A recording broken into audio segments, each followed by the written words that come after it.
Maraming blessings din ko na to, tama ba? Maraming blessings?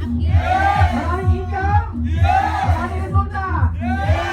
First time na na-achieve? Like me, like this, sa labong young hustlers. By 2025, mas marami pang magiging successful, mas marami pa magiging resulta, mas marami pa magiging first timer na mga buwan. At mas marami pa by 2025, magiging first love.